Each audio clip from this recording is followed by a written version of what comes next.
Welcome, everybody. My name is Tatiana Deravidisyan. I am a board member of the Armenia Project, the host of today's webinar. We are an educational nonprofit that promotes the democratic and economic development of Armenia by advancing the country's communications ecosystem to more effectively share its real story with the international community. We're pleased and honored to have such a great caliber of speakers for today's webinar on Iran and the implications on the Caucasus. The moderator for today's session is Dan Perry, who is an advisor to the Armenia Project and a veteran international journalist who, among other positions, has served as editor-in-chief of the Associated Press news agency for Europe, Africa, and the Middle East, supervising the coverage of both Iran, Israel, and the South Caucasus. Dan, I hand it over to you. Thank you very much, Tatiana, and welcome everyone. It's my pleasure to moderate this TAP discussion, exploring the regional ramifications in the South Caucasus of the war between the United States and Israel and Iran, and in general of any potential changes that may be in the offing in Iran.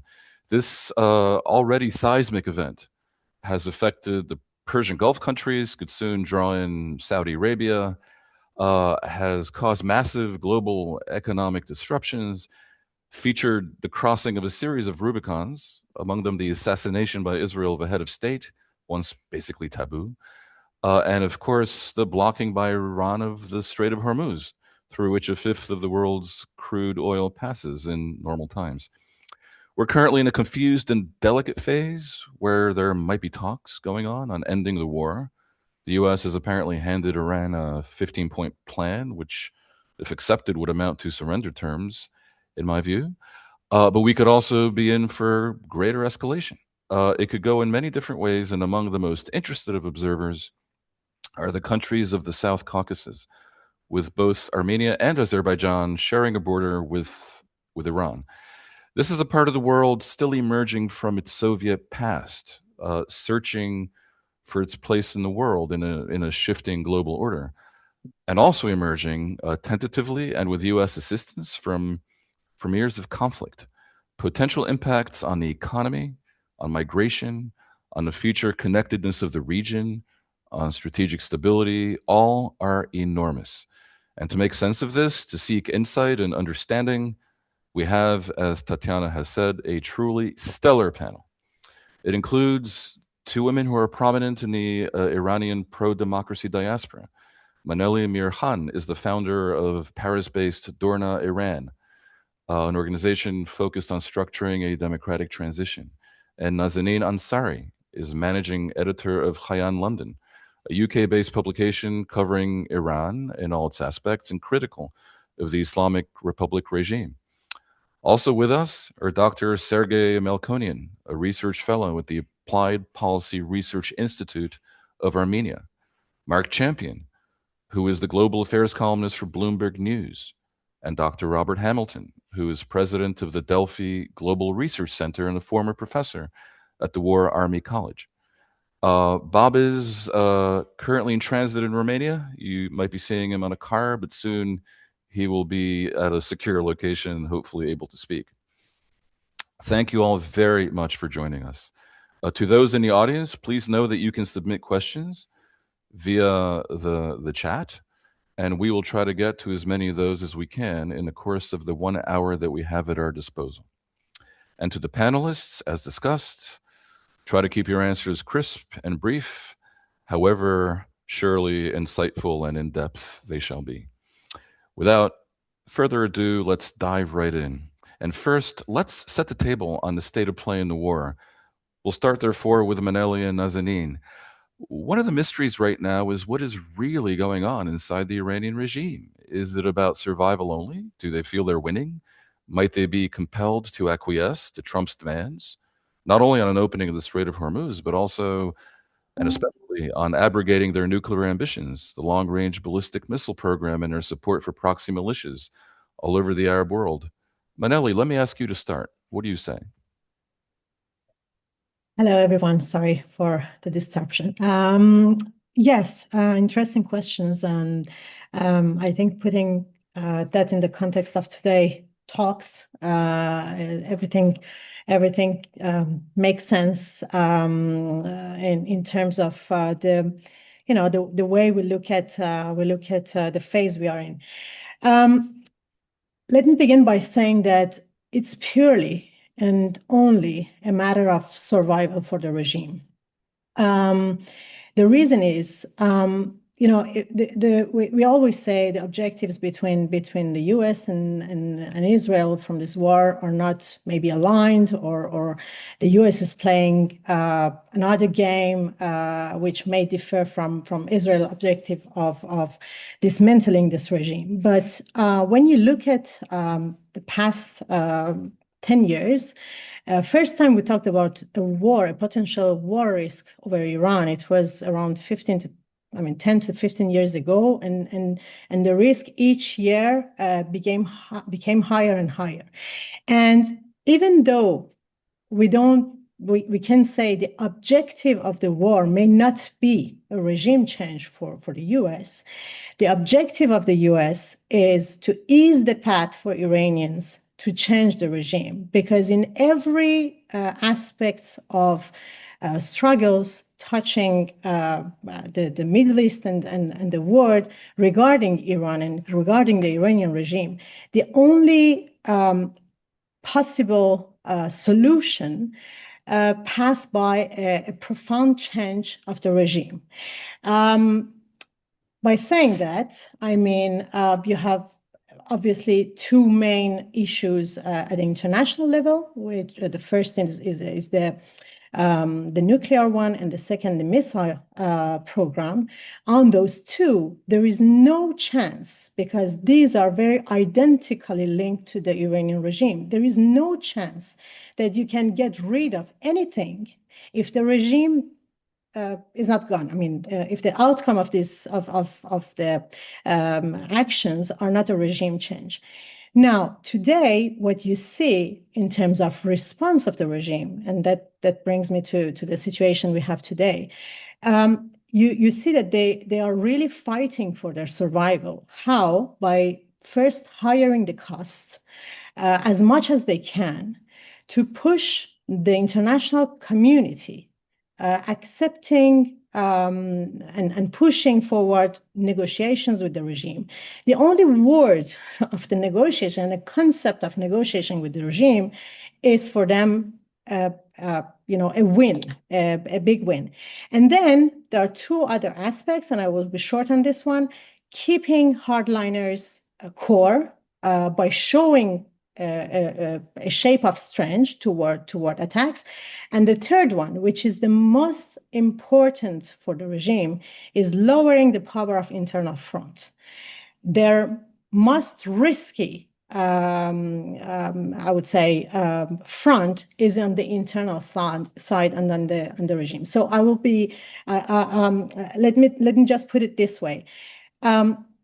Today, what we see, and that's why the negotiations will be impossible, is that the regime is hiring the cost, hardening the hardliners around the core idea of the Islamic Republic, and lowering the power of internal front in order to survive. Every single day of survival is a win for their side, and that makes the shape of the response to a possible negotiation completely shaky. Why? Because even though they would go to negotiate, the response of the international community will be.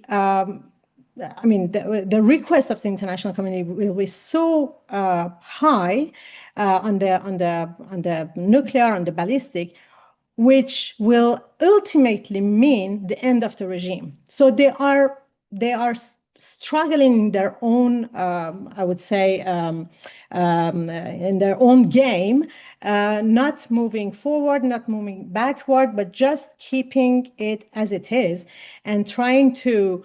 I would say higher the cost externally and repression internally.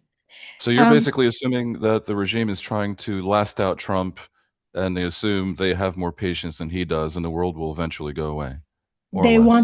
They wanted to last as far as they can in order to, to bring a situation, and the only outcome for the regime of survival would be to be transformed to North Korea, let's say. So being in that situation of autonomy, completely isolated, completely repressive, and to make the world accept that it is as it is. But this is So not acceptable for the world. Having understood. a North Korea in the middle of the Middle East, it's just the So impossible situation. for sure. So let me turn to Nazanin. Do you agree that there's no hope of reaching any accommodation with the regime? And also, moving forward, since it's clear that the, in many cases spoken, in some cases unspoken, aspiration of many of the observers is for a revolution in Iran, do you think the war has made that more or less possible? Are we witnessing the early stages of another protest movement or a military coup? What do you expect to have happen? You're muted.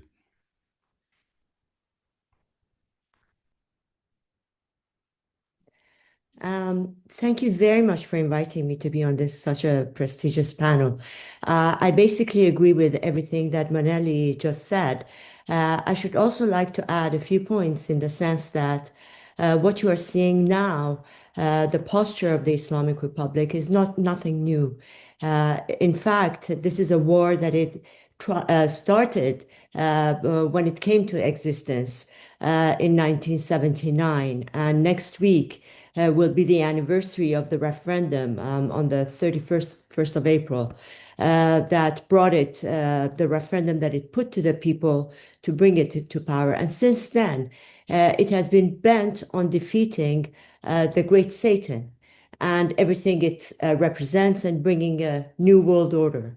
So what we are seeing today is that although the Islamic Republic is still showing signs of stability, like ongoing missiles and drone attacks, state television broadcasts, presence of Basij and IRGC units on the streets, to project an image of resilience. But instead, actually, the way to look at it is this is a system that has entered into a collapse management plan. And so the local military and security forces on the streets are using force to suppress dissent, and the state maintains an appearance of normal life. But this is a broader strategy, and that it knows the Islamic Republic has always known that it cannot win this war to bring this new world order that it started in 1979 through conventional means. That's why it started using asymmetrical approaches, terrorism, and unconventional warfare, just to maintain a level of presence under the line of entering into a outright war. This war has now started in January. So rather than expecting the United States and Israel to be defeated in a long conventional war, what it aims to do is to outlast their resolve by keeping up the violence, showing continuity, and making the conflict very costly, so that both countries and also the international community and the Persian Gulf countries are no longer, intent on pursuing it. But do Now, you think, Nazanin, do you yes. think that the actions of the past month have made internal revolt more or less likely? Is the regime more determined to stamp it out? Are the people or other men with guns maybe ready to do something? Because the world's patience will eventually run out. They could escalate, yes, but they could also go away. So is the regime facing internal danger? I think that's the pinpoint question that we need to establish before we get to our other panelists who will explain what that instability could result in. But do you expect internal frisson in Iran in the coming weeks and days, even? Well, you're absolutely correct. That's why they have the besiege on the streets, the checkpoints. And that's why one of the areas that the Israelis are targeting are these checkpoints.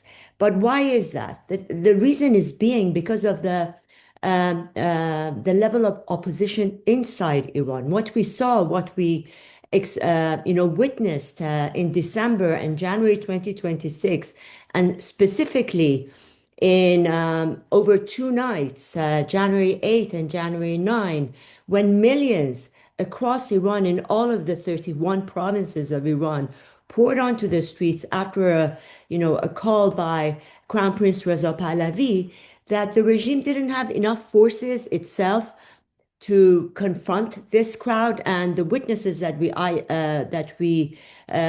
interviewed, they were all surprised themselves by this outpouring of anger and opposition to the Islamic Republic and all the slogans on the streets. And there was one named Reza Pahlavi and Javid Shah, and they found themselves, but the regime couldn't find enough people to put these unarmed protesters down. They brought in their proxies from Hashad al-Shaabi, from Hezbollah, from the Fatimiyun Brigade, from their proxies, over 5,000 to Iran. And in the space of 2 nights only, and this is one doctor that was telling us that you just say 48 hours, but all these killings happened between 11 at night and 4 in the morning. And over between 30,000 to 40,000 Iranians were shot and killed on the streets, in hospitals, at homes, and the level of atrocity and violence is unprecedented in the sense that United Nations rapporteur on the status of human rights in Iran and other human rights defenders have called it crimes against humanity. No, And of so, course. where are they now? Where is that anger now? Well, from the moment that these attacks started, both the crown prince, the opposition, and the Israelis and President Trump asked the people to stay at home and not to go out on the streets. So they are there, but are they silent? Yes. Are they preparing? Yes, that is also true. And the Okay. messages that we are receiving, actually, they are more hopeful of change than those of us outside. What we are seeing is debris of and wreckage of war. But what they are saying is that the worst case scenario would be for the war to end and for the regime to stay in place. So And this we are is just waiting for them. Yes. very, very interesting. I hear this a lot, that people in Iran, at least opposition-minded people, and in the diaspora, maybe especially, want the war to go on, maybe more than the Israelis and certainly the Americans do. And if But I may just add, Dan, one of the other messages that we are receiving, obviously you are right, these are anecdotal that we are receiving, but it is reflected across many of the Iranian diaspora, the messages that they are receiving. And this one particular one is and it was a message from a young woman, and that who said, listen, we can always build back and we will reconstruct Iran. But what we cannot get back are the lives of the young that were lost on the mm, streets on those 2 nights. well, that is quite a dynamic picture, and I guess Yes. the bottom line is we don't know, but there is a chance that major events are imminent in Iran. Let me turn to Sergey. Look, in light of this really dynamic landscape where it could go in the short and mid and long term in so many different directions. How do you view the potential impact on Armenia and the region? I mean, Armenia and Azerbaijan have been relatively untouched so far.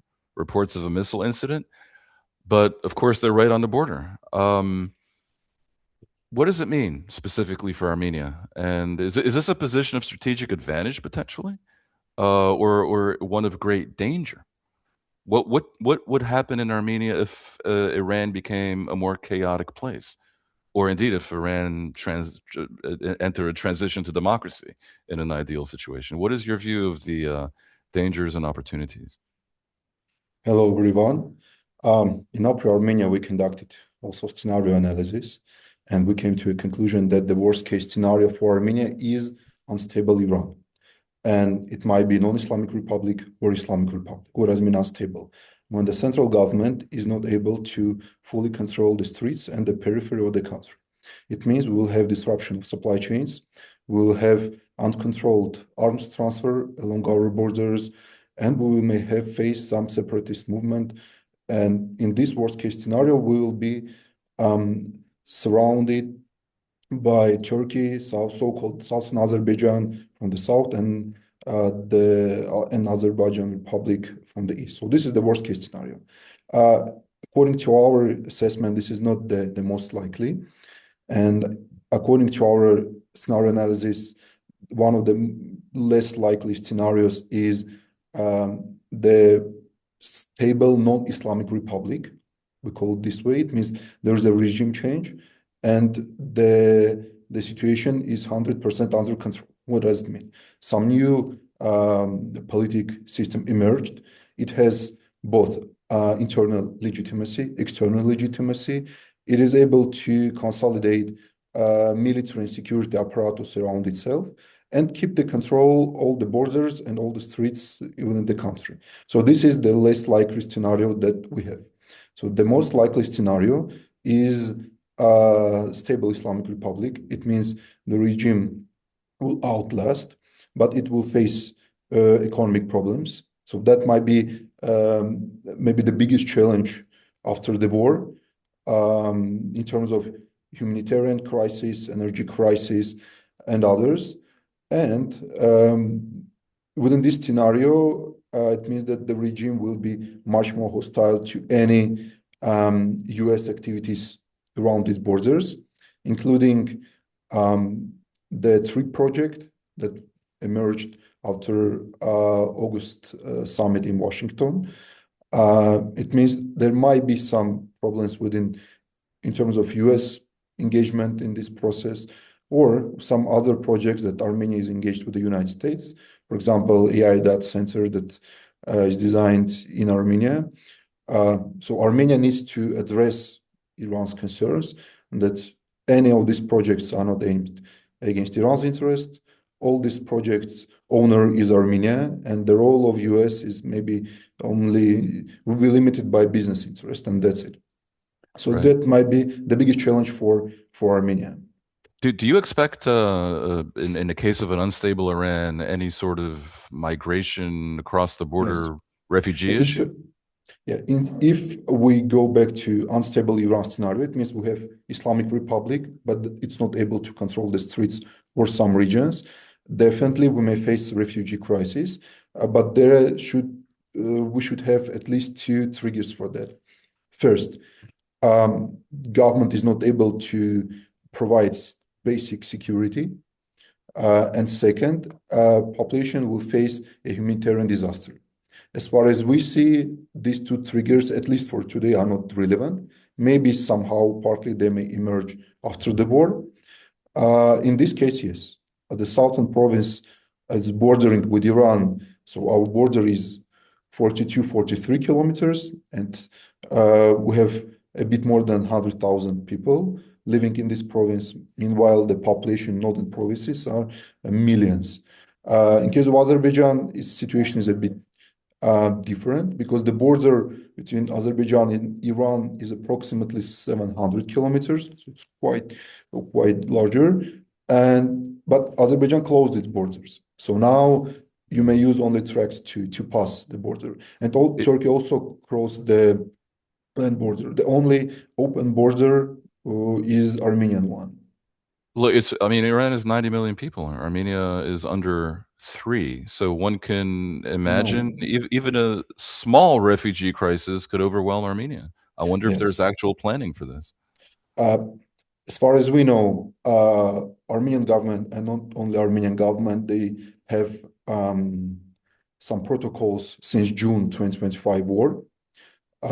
Because according to our calculations, the maximum we may absorb approximately 50, 60,000 people.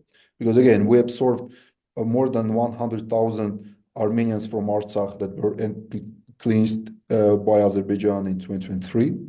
So for 3 million Armenians, it's quite big. Then in 2022, we had some Russian relocants, some of them still stay in Armenia.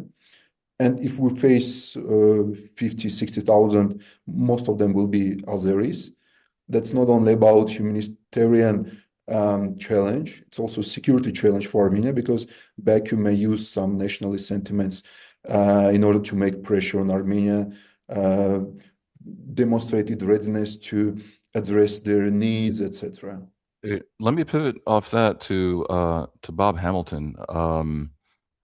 I mean, the U.S. is very implicated in what's happening between Armenia and Azerbaijan. The trip road, which is so critical to plans for regional interconnectivity, and which is a big part, the key part maybe, of America's efforts to end the conflict between Azerbaijan and Armenia, runs so close to the Iranian border. What are the implications? Where does America's engagement in the South Caucasus peace process sit with this emergence of instability just to the south? Hi, Dan, and well, thanks to you and Tatiana and the Armenia Project for the invitation to be part of this panel. So to your question, I guess there's two sides to this coin, right? Obviously, as you said, TRIP, the corridor, sits very close to the Iranian border, and any spillover of the conflict could threaten that corridor. TRIP represents, it's not necessarily specific to the Trump administration, it's a long-standing U.S. assumption, sometimes proven true, sometimes proven untrue, that economic integration can lead to peace, instability, and cooperation. But the other side of the coin is if the war ends in some sort of regime change in Iran, and however unlikely this may seem, a democratic Iranian government, then the South Caucasus potentially becomes a sideshow in terms of economic integration between the Asia Pacific region and the Euro Atlantic region, because the best routes, frankly, are through Iran and not through the South Caucasus. And so it's a bit of a double-edged sword for countries of the South Caucasus. On the one hand, in both of them could potentially be threatening. On one hand, a spillover of the conflict could really destabilize the region. On the other hand, a clear victory for the U.S. and Israel that results in a democratic Iran could make routes in the South Caucasus not as attractive in terms of trade routes. So, there's very much at play here, and frankly, although it seems like this war has been going on for a long time, we're very, very early into this war, and I think unless Donald Trump just declares victory and walks away, which is a possibility, I think this war is going to go on for a good long while. How could that affect the timeline for the trip construction? This is a question from the audience, actually. How could, well, I think I think construction will. I don't think there'll be any meaningful infrastructure development while this war rages right across the border, just because the people. Again, the infrastructure is intended to generate profits for somebody, is intended to enable economic interdependence and exchange.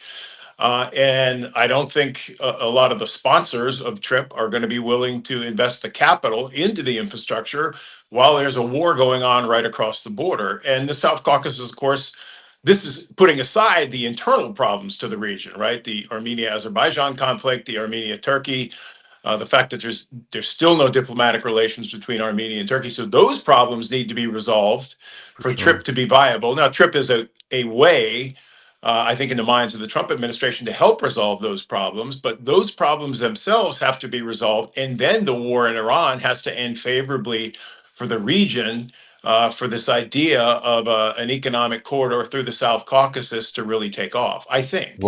Well, so this is one of the dangers. When I was asking dangers versus opportunities, obviously one danger is that the instability, should it last, just to the south, puts off any progress towards the rapprochement in a region that many people had hoped for and that the U.S.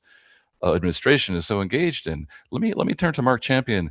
Mark, I mean, we can see just in this discussion how this is becoming an ever widening geopolitical difficulty. What are the implications for other countries? I'm thinking in particular maybe of Russia, where I know that you have a lot of experience and knowledge. I mean, Russia's in an odd situation because, of course, they need Trump to be on side to a degree because of the Ukraine conflict. But on the other hand, they're allied with the Islamic Republic. They certainly don't want to see it. I think they don't want to see it too badly thrashed or even removed. For one thing, they have relied on Iran for drones. So, what does this mean for Russia, even for India and China? Give us the big uh, geopolitical tour d'horizon.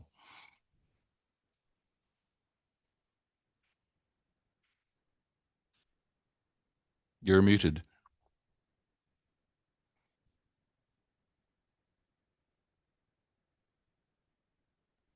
There we go. Sorry about that. Yes, I'll do my best. In terms of Russia, I think it's simpler than you suggest. This is good for Russia.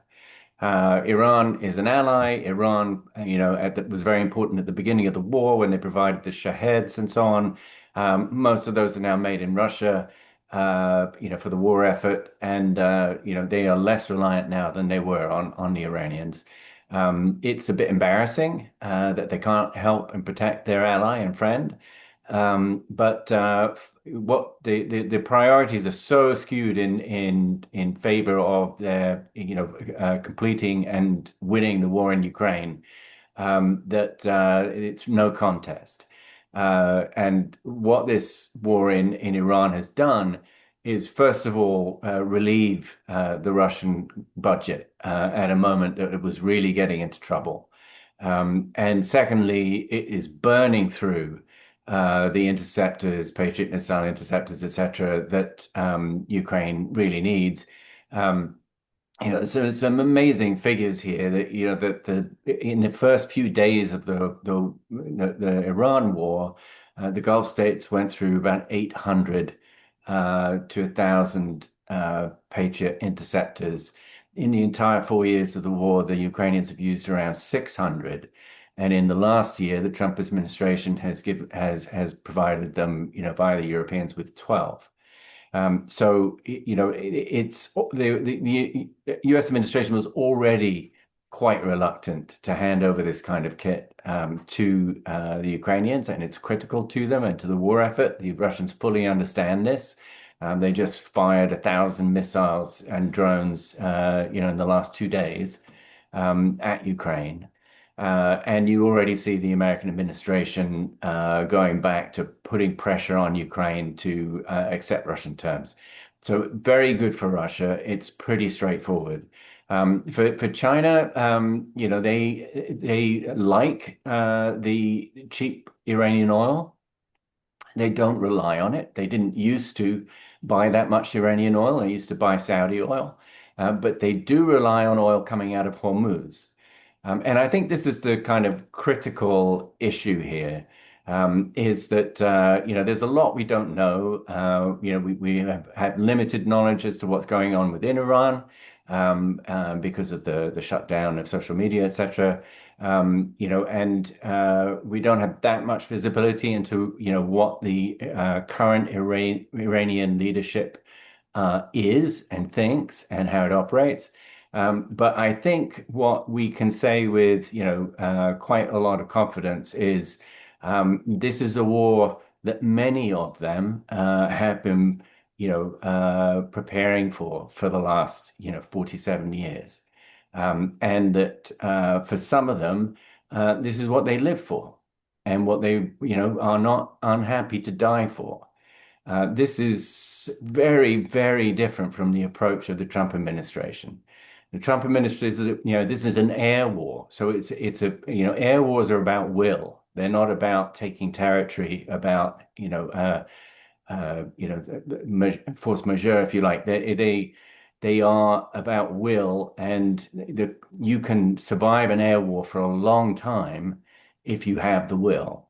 And this Iranian regime does have the will, and I think they feel, and they recently gave a response to the 15 points that Trump apparently has sent to them, and it basically was we're not interested. What we want is that we will remain in charge of Hormuz. You will remove your troops from the region, and you will pay compensation. Yes. That's where we are in terms of a negotiation. So yes, the war is going to continue. Yes, they're trying to outlast Trump. How long can Trump, is he willing to bear the pain of having Hormuz closed? I really don't know. But if I had to put money on it, it's less time than he will need. Bob, do you agree with that? I mean, or is there a chance Trump declares victory and walks away? And it kind of seems to me if he did that, everyone would declare a false victory, including the Iranians, the sum of whose ambition is to just stay in power. So that's their victory. And the Americans can say, look, we set back the military, the besieged, we've humiliated them, we've schooled and punished them, and they'll behave better next time. Is that what you expect to have happen, or rather something else? No, I think Mark's spot on, and I do think there's a possibility that Donald Trump will lose interest, declare victory, and walk away. The Trump administration is repeating a pattern of previous U.S. administrations, arguably in a more sort of destructive way, but it's making the same mistakes that many previous U.S. administrations have made, and it's sort of becoming the American way of war, and that's a preference for air power, and this idea that air power can achieve effects that it was never intended to achieve. Air power alone has never won a war that has expansive ends like this one does. I mean, Donald Trump said the night the war started, regime change was the goal. He's now backed off that.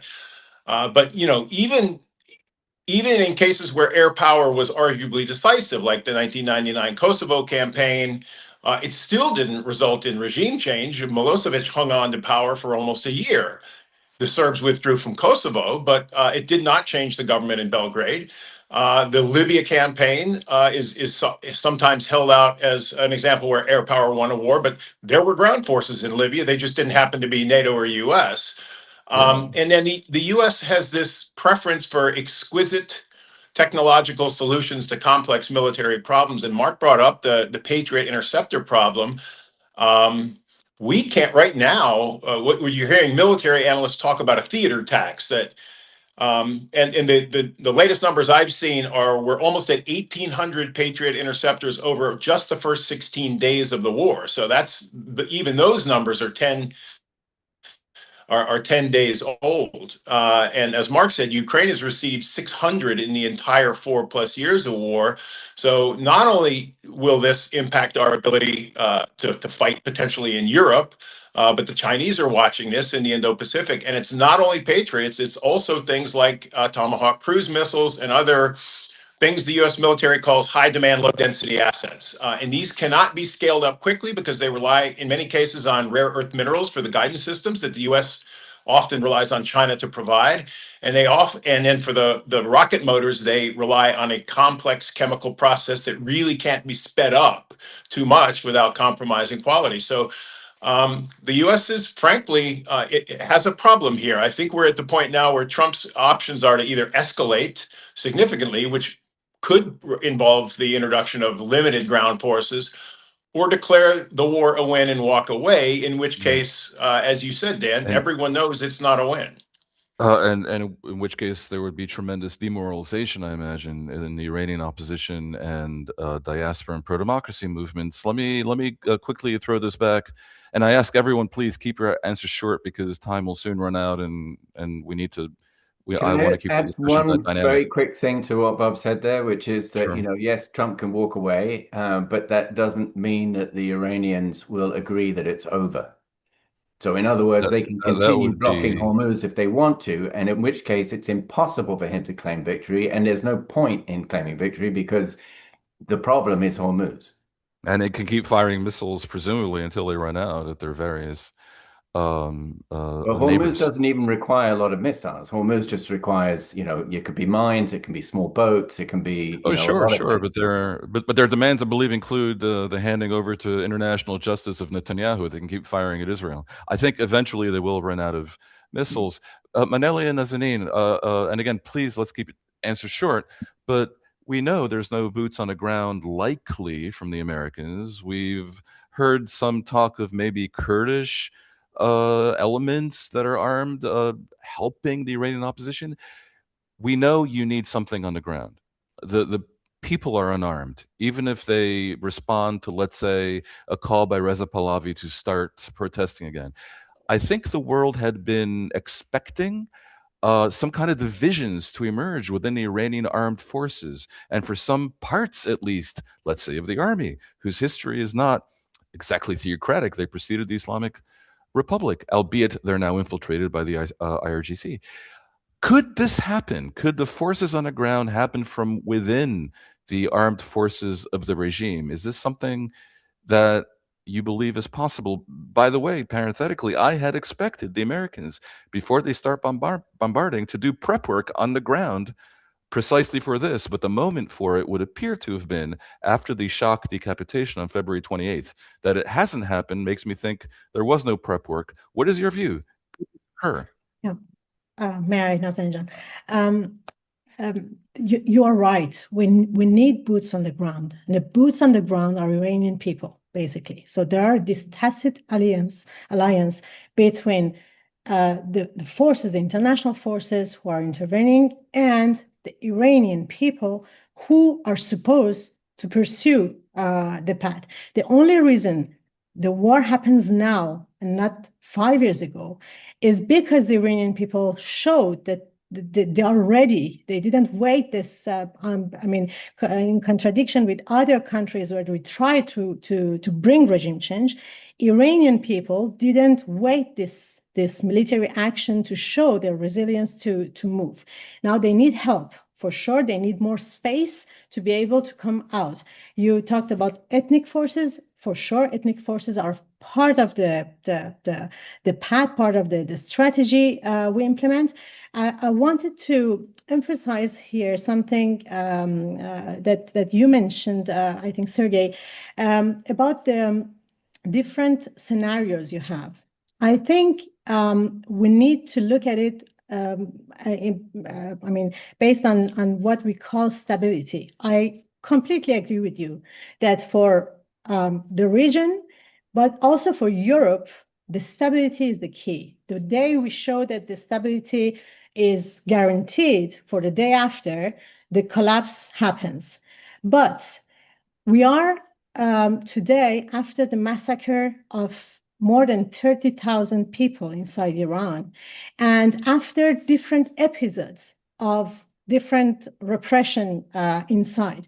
And I can assure you, in all of my diplomatic meetings before the war happened, I was bringing this issue of, if there is no international help to Iranian people, you can be sure that we will face an episode of instability from inside, because people are talking about taking arms.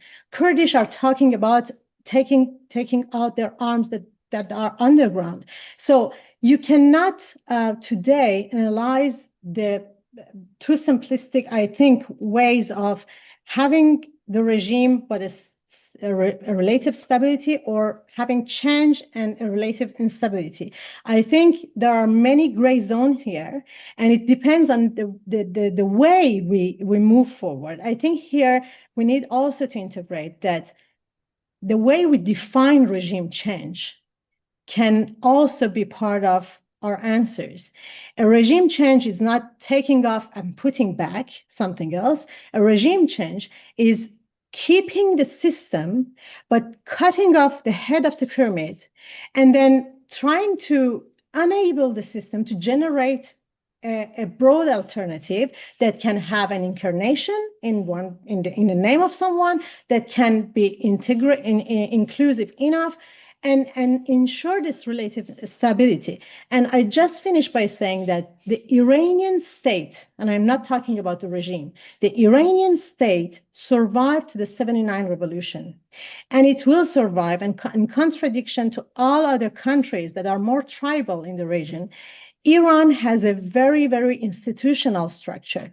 So this is the key element of stability that we need to use in order to navigate into this gray zone of change with a relative stability. Nazanin, should we expect a military coup of some sort? Is there a yes/no answer to that? Well, military coup from inside Iran at the moment, well, Mr. Trump actually said the regime has changed, and that is not true. What it has changed its faces, and what we are seeing at the moment are basic, if I would say, I wouldn't want to call them losers in the form of Islamic Republic, but Mr. Ghalibaf ran 4 times as president. He was a candidate and couldn't muster more than 17% of the vote. Mr. Zolgat himself was basically a bag carrier. Those who are behind them, Mr. Rahim Safavi and this other, I will remember, I will tell you his name, but they're all like fossils of the Islamic Republic. The system itself is not functioning. That's the problem. That's why so many people were on the streets. We have environmental crisis, we've got water crisis, electric crisis, economic crisis, political crisis. The system itself and the governance No, cannot that's clear. continue. That's clear. And I think where we are going to see, I mean, one of the questions that was put to us was about the immortal guards. Where are these immortal guards? This immortal guards refers to what Crown Prince Reza Pahlavi's team had formed different like small units of family units all across Iran, and they have been told to stay in, but yes, they will need arms. And certainly, where are these arms going to come from? Whether it's going to come from the military installations that are being bombed by Israel or not. But there seems to be, I think, where we will need to see a movement is on the political front of the opposition. And that's where the Islamic Republic and its allies have been hitting, in the sense of not allowing a credible alternative to come up. And that's clear. for the Let me ask you international something. community, yes. Would a future democratic Iran Mhm. transitioning to something entirely different be more engaged in the South Caucasus in a constructive way? Iran's general, what we perceive, their gaze is southward towards the Persian Gulf. Yes. Are they going to turn more northward as a corridor to Europe, essentially? And please, very briefly, Well, because it's a very, I want to turn yes, to it's a very Sergey on the good same issue. question. Yes, it's a very good question in the sense that, the international community looks at Iran, international media, as a Middle Eastern country, whereas Iran is part of the South Caucasus and our history is from there. We share the same culture. We are celebrating Nowruz now, that is celebrated by over 300 million, many of the countries in the Caucasus. We share, poets.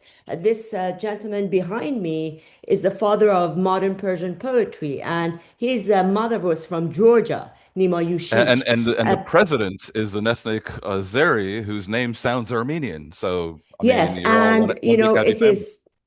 Yes, and it is only from the 1800s, after the First and Second Russo-Persia War, that the Qajar dynasty seceded territory to Russia.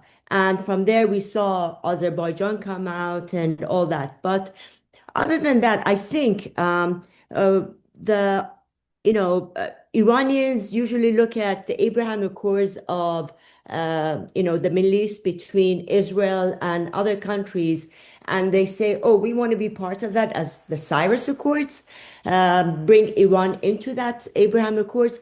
But Iran, as being in a geostrategic location, could easily be part of the trip. And certainly, we not only share borders, but we share culture, we share languages, and we also share a lot of resources. It's only after 1981, it's after the fall of the Islamic Republic, and this is very important. And this is what, for me, it has been very important in the sense that it gives you a sense of what this Islamic Republic has done to Iran. Before 1979, we shared half of the Caspian Sea resources with Russia. Come 1981 and the breakdown, of the Soviet Union and these countries, when it came to the Caspian Sea Status Agreement, suddenly the Soviet Union has broken up, but then we end up with 13% of the Caspian Sea resources, and the Soviet Union maintains 50%. And this has been the Islamic Republic as a client state of Russia. This And this Mark actually pointed out, I mean, he talked about the Shahed missiles. It's an Iranian technology. The Russians took the industry, are producing it in Russia. But where are they using the transport corridor to transport all these Shaheds and it's the Caspian Sea. And that's why in the last couple of days, we have seen Israelis attack that corridor. So we are intermingled with South Caucasus, and our let me future belongs together. This is fascinating. Let me turn that to Sergey. What are the implications for Armenia of Iran emerging as a South Caucasus country, interested in the Caspian Sea and in the land route to Europe and in the trip corridor and in natural resources? Is there potential? Is it transformational for Armenia and indeed for Azerbaijan? Let me briefly address some comments related to internal situation in Iran, very brief. So first, I have 0 examples when the collapse of regime brings stability, but I have many examples when the collapse of regime brings to instability, starting from civil wars, etc. So this is why the scenario when we have collapse and then we have stability, non-Islamic Republic, but very stable, is close to 0. When it comes to possible internal coup d'etat, to have an internal regime change, we should have at least several signs of crack in the elite. At least for today, we have 0 such signs. Maybe one day there will be such signs, but we don't have an open such indicators. Coming to the question of connectivity, the Caspian Sea has many problems when it comes to connectivity. It's a water problem, coming to the level of water, when it comes to climate conditions, when it comes to amount of ships, etc., etc. In order to improve the regional connectivity, connecting Central Asia with Europe, for example, it's better to have the route Kazakhstan, Turkmenistan, Iran, then Armenia, Georgia, and Black Sea, or after Iran, Georgia, and Turkey. Because there will be one railway that connects literally Central Asia, bordering with China and Europe. And Iran here may play a crucial role. And when it comes to trip, the problem is there is a risk that if we have instability close to Iran or inside Iran, the trip might be not an international transit communication connecting Central Asia with Europe, but rather some narrow regional route that connects Azerbaijan with its exclave Nakhichevan and Turkey. Because I don't see that international companies will be interested to use TRIP to transfer its goods from Central Asia to Europe when it has literal instability close to TRIP inside Iran. I have another question here from the audience, which is, to what degree is there a danger, do you think, Sergey, of conflict or even war between Iran and Azerbaijan in the later stages of this war, should it continue? Supposing Iran runs out of missiles to fire at Israel, they may want to hit at Israeli interests in Azerbaijan. This ironic, maybe to some people surprising, Israeli alignment with Azerbaijan could draw that country into the Iran war, and in so doing, maybe again affect Armenia as well. So, in order to answer this question, we should understand who have more leverage on Mr. Aliyev. Is it Mr. Erdogan or Mr. Netanyahu? If Netanyahu, then yes, Azerbaijan might be somehow instrumentalized against Iran, but I think Mr. Aliyev is a quite smart person to not allow it to instrumentalize itself. If Mr. Erdogan has much more leverage on Aliyev, then definitely Turkey will keep Azerbaijan far away from being engaged directly in this conflict, because Azerbaijan does not have strategic debt, and Iran needs maybe a couple of drones to destroy Azerbaijan economy. There are only 3 strategic targets inside Azerbaijan, and then the country will face a disaster. So I think this is not the scenario that Mr. Aliyev wants, but definitely he will appreciate the nationalistic uprising in northern Iran. Well, precisely for that reason, maybe the Iranians might be inclined to make threats in order to upset his alliance with Israel, I would think. Yeah, definitely. After June 2025, 12 days war, as far as we know, Iranians sent a clear message that we will not show up everything how Azerbaijan was actually indirectly assisting Israel. But please, we are aware about these moves, and we will not tolerate the next time. So as far as we see, they did not tolerate. What about Turkey? By the way, a producer of drones also. They've been mentioned in the periphery of this discussion. They obviously have an interest in every way with Azerbaijan, with Armenia, assuming that border will one day be open, with Iran. What do you think? Where does that sit? What does Turkey want? As far as we see, Turkey plays more stabilized role, because for a decade Turkey was trying to solve the Kurdish problem in Syria and Iraq and inside Turkey. And if it faced the same problem in Iran, that will be much more big challenge comparing with the Syrian file.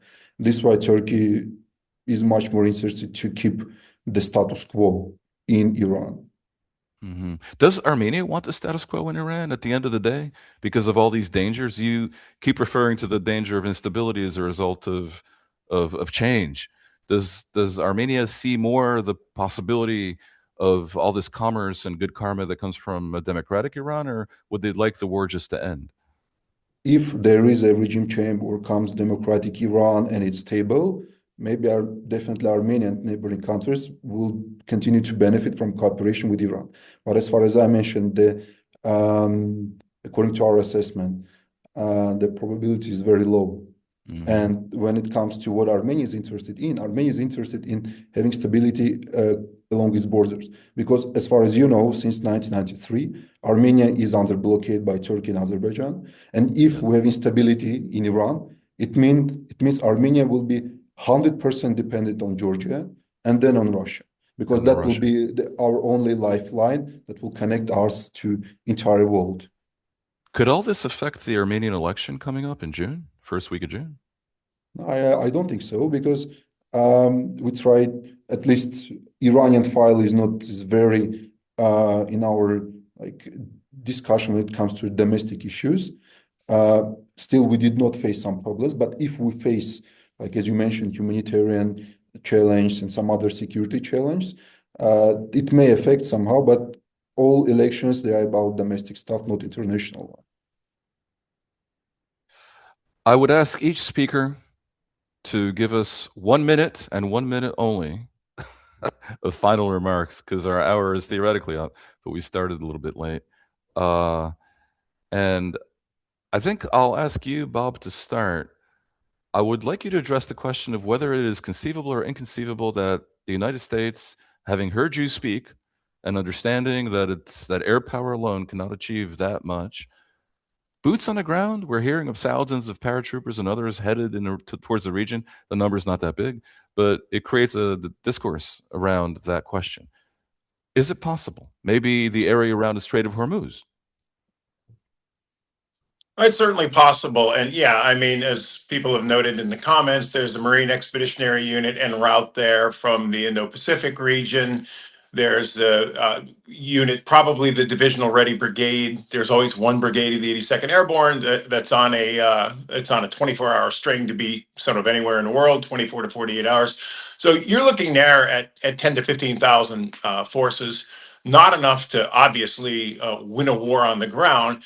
So first of all, they may never go ashore, or they may never be deployed on the ground. They are there to maybe deter further Iranian escalation, or maybe compel Iran to, the idea maybe is to compel Iran to open the Strait of Hormuz without the U.S. having to commit ground forces. But if they are committed, it's likely it would be for a very constrained and specific objective, possibly seizing Harg Island or portions of Harg Island, and then holding it to try to hold the Strait of Hormuz open. But again, that's difficult to do. As one of the speakers noted, I think Mark, the Iranians have many ways to influence the strait without ballistic missiles, without missiles, and so again, ground forces could be just a compellence or deterrence move on behalf of the U.S. They could be deployed to some very limited objective, but the ground forces that are en route to the region right now are not enough to For sure. affect really any of the objectives the Trump administration has outlined. It's more of a statement of potential intent, if even that. Mark, just a few sentences, please. Final remarks. And by the way, then I'll go to Nazanin and Maneli, and I want to end with you, Sergey, on the Armenian view. Please. You're muted. Sorry, not sure exactly what to say, except that so at this moment, I worry that what the deployment of the expeditionary forces suggests is that this, it's just mainly what it does is to confirm to us that this war was not thought through. If you were going to deploy ground forces, you would have had them ready at the beginning. So this is a response to something that was that came up after, and that they're now kind of making it up as they go along. This happens in wars, of course. Your plan always gets thrown out of the window very quickly. But in this case, it seems that the most obvious things to plan for were not planned for.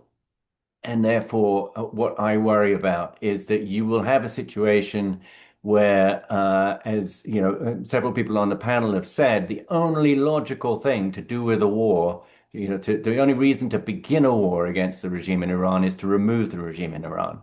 You will not influence their behavior. You cannot remove a regime through air power alone.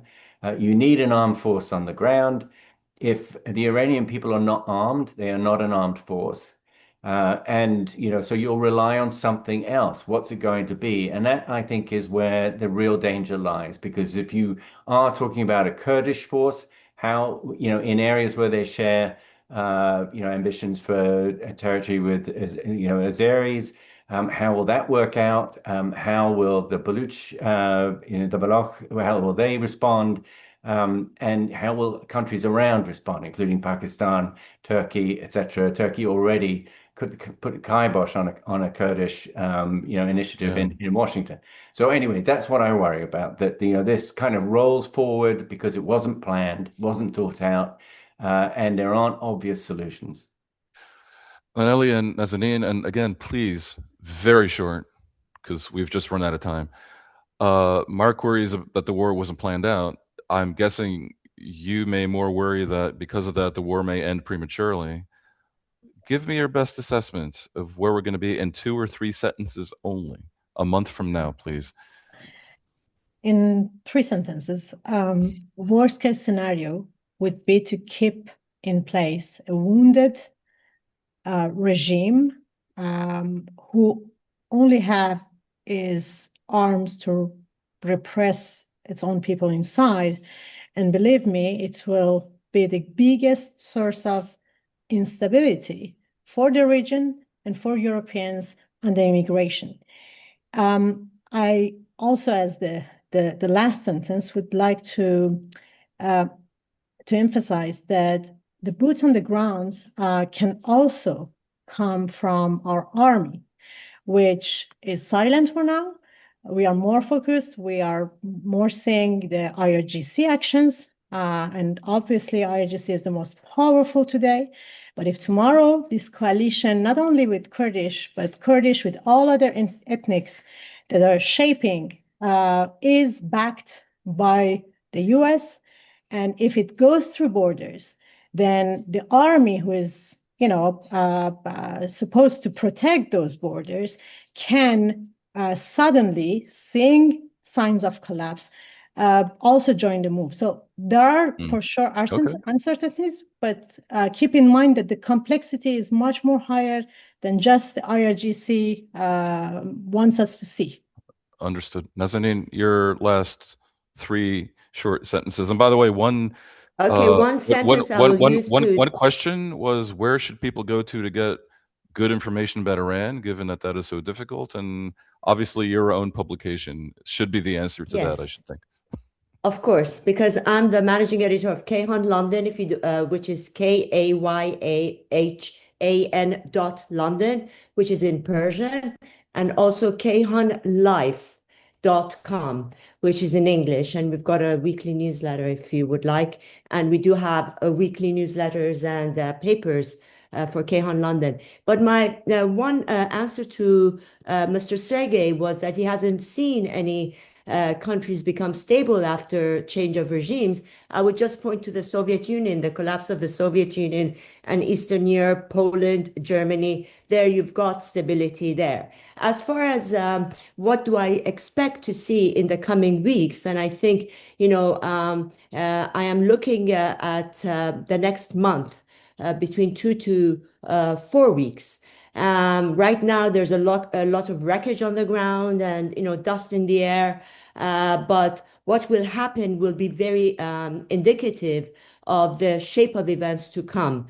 And certainly, the military option that Monelli referred to is one. But I look at the political situation, because while the Islamic Republic is fighting Israel and the United States on the ground with arms, but their cyber warfare, their psychological warfare, their disruptive attitudes and actions outside in the West through their lobby groups and through their agents are trying to ferment, not to allow a clear, unity amongst different factions. But certainly they are there to sow division.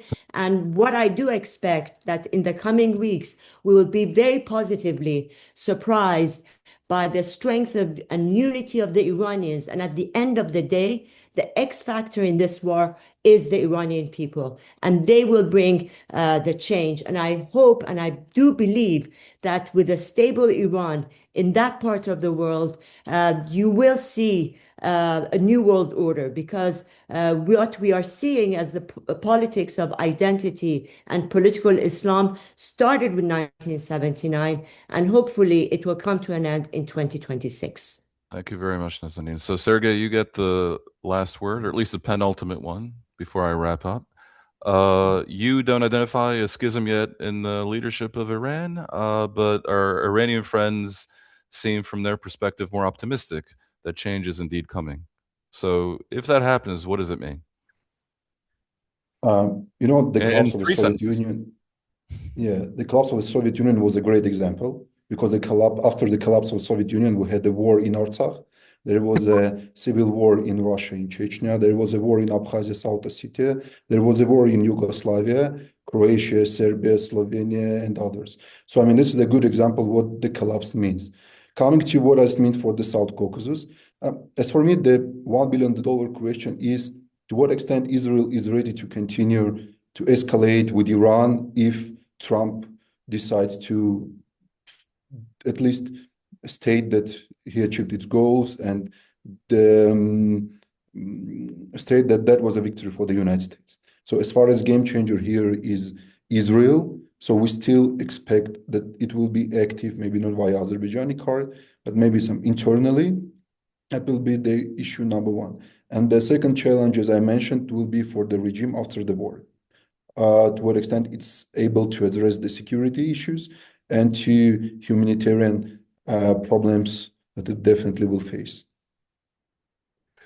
Thank you very much, Sergey. Look, I don't think Israel can continue the war if America ends the war, but of course there is a war by other means.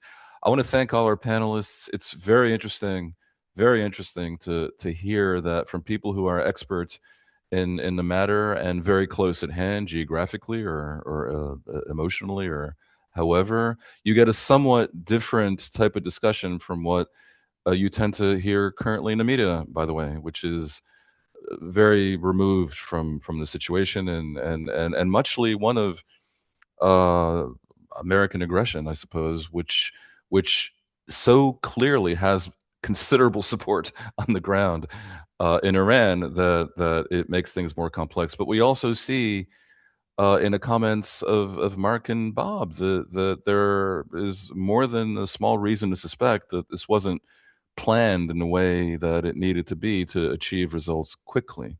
And it's not clear if the world has patience for this to happen not quickly. So I don't think we're going to arrive at conclusions. We have, I think, reflected in ways that are very interesting and thought-provoking the complexity of the moment, the dangers, but also, in my view, the tremendous opportunities. So thank you very much to all of you. Thank you to the audience, and thank you to the Armenia Project for hosting this discussion.